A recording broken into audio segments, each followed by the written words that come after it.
Ustedes ya han dicho que no consideran que sea conveniente una subida del salario mínimo interprofesional a la vista de los resultados económicos, sobre todo de los autónomos. Le voy a dar datos, los ha dado usted hoy. 600.000 negocios cerrados, 60.000 millones en pérdidas. ¿Cuáles serían esos efectos adversos de la subida del salario mínimo interprofesional para los autónomos y para los pequeños empresarios? Lorenzo. A ver, lo primero que hay que decir, como usted está dando cifras, es que, Jano García lo estaba diciendo, 100.000 empresas que han desaparecido. Tenemos 750.000 trabajadores con el empleo suspendido en ERTE. Tenemos muchos autónomos en cese de actividad. Hay que tener en cuenta que el objetivo ahora mismo de cualquier empresa, y tiene que ser también de la administración, es salvar empleo y recuperar empleo.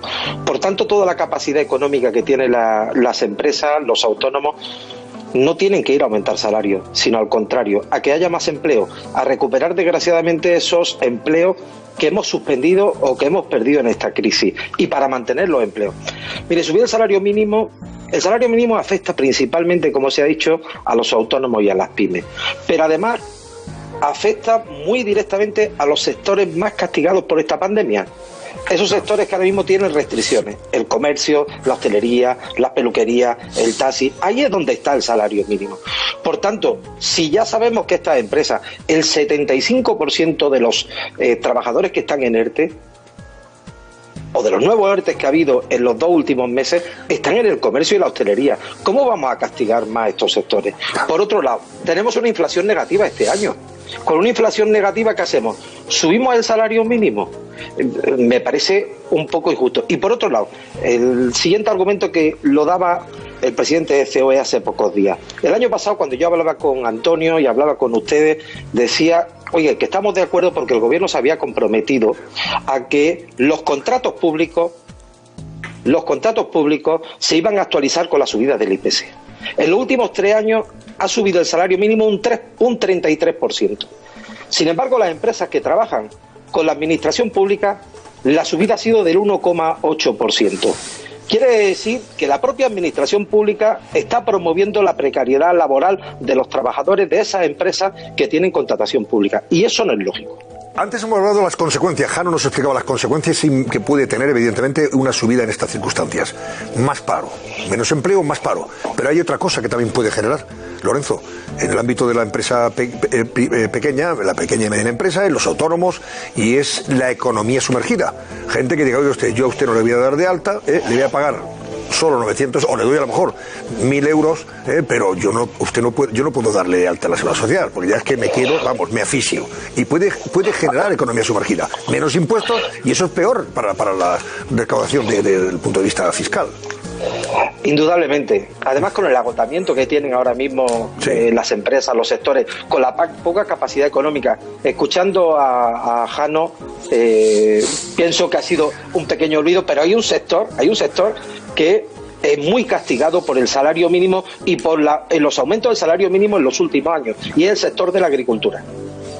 El sector de la agricultura ha sido de los sectores que más se ha castigado con la subida del salario mínimo. Y lo hemos visto con la pérdida de renta agraria, lo hemos visto con la pérdida de trabajadores en el mundo agrario.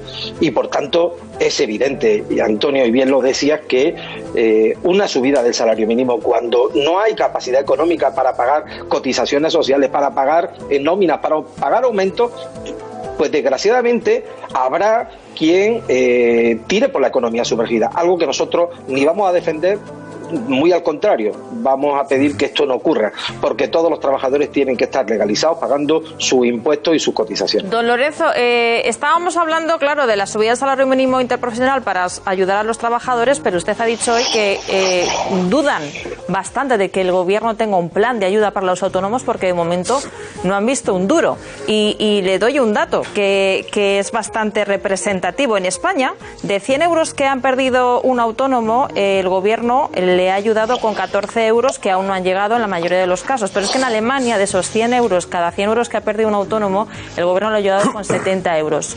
¿Por qué tantas diferencias y por qué no llegan las ayudas? Pues mire, esa frase que usted acaba de decir es una frase que me la atribuyo, ¿no? En España, y lo decía Antonio Jiménez antes, o usted lo decía, se han perdido los autónomos han perdido este año 60.000 millones de euros. De esos 60.000 millones de euros, hay 1 millón de autónomos que han perdido más de 30.000 euros en lo que va de año. Las administraciones públicas han ayudado con 9.000 millones de euros. Quiere decir que prácticamente, si se han perdido más de 60.000 millones y han ayudado solo con 9.000 millones de euros, significa que por cada 100 euros que el autónomo ha perdido, se le ha apoyado con 14 euros. ¿Por qué Alemania ha apoyado con 70 euros en lugar de los 14 que ha apoyado España por cada 100 euros? Pues mire, la señora Merkel anunció hace ya más de un mes, cuando en la segunda ola volvió a las restricciones, un plan de ayuda a los sectores afectados. Antes de ayer, cuando volvió a las restricciones para la Navidad, puso en marcha otro plan de apoyo de 11.000 millones de euros.